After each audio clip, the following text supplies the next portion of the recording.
মহাভারতের কথা অমৃত সমান। বারবার তার স্বাদ নিলেও তার স্বাদ মেটে না। দেবতা, মানুষ ও রাক্ষসের আশ্চর্য সহ অবস্থা এখানে। হাই ফ্রেন্ডস, কেমন আছেন সবাই? পায়েল ব্লগসে আপনাদের স্বাগত জানাই। কেউ বলে রাজার গড়, কাউরি মতে অসুরের কোট। মহাভারতে একচক্রধামের অংশের দাবি রয়েছে অনেকেরই, তাই কান পাতলেই শোনা যায় রাজা ও আরসুর, এই দুই নিয়ে কোটাসুর। ইরাক্ষীর তীরে অবস্থিত এই কোটাসুর।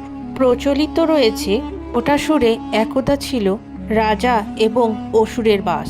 দীর্ঘকাল এইখানে নাকি কৌটেশ্বর নামে রাজার রাজধানী এখানে ছিল।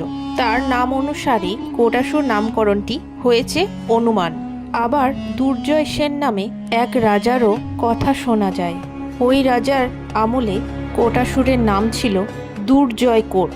সেই রাজারই আরাধ্য ছিলেন মদনেশ্বর শিব এবং সেই অতীতের মদনেশ্বর শিব মন্দির কোটাসুর এলাকার একটি দর্শনীয় স্থান। কোটাসুরবাসীর মুখে মুখে এখনও শোনা যায় ইটে গড়া কোটাসুর, গড়ের নিচে রাজারপুর।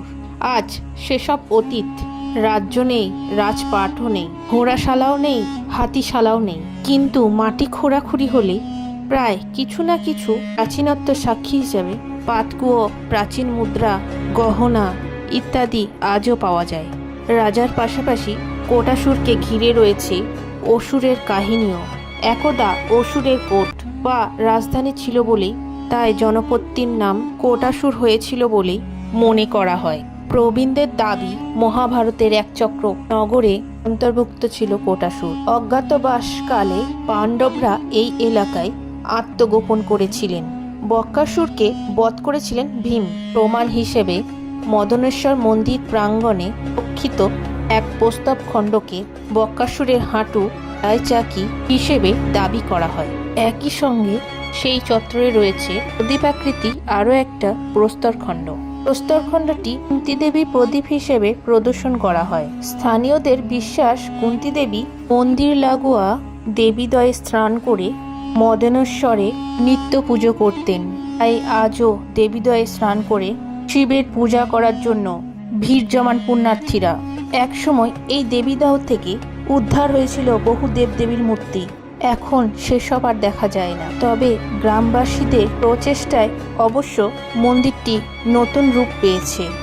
নির্মিত মন্দিরে 3 দিকে প্রবেশ করা যায়। মন্দিরের সামনেই অবস্থিত নাট মন্দির। নাট মন্দির উপরে বক্কাসুরের বধের শিল্প ফুটিয়ে তোলা হয়েছে। চারিদিক ঘেরা মন্দিরটি বেশ ভালোই লাগলো। নিরিবিলি পরিবেশের মধ্যে অবস্থিত মন্দিরটি বেশ সুন্দর এবং পরিষ্কার পরিচ্ছন্ন।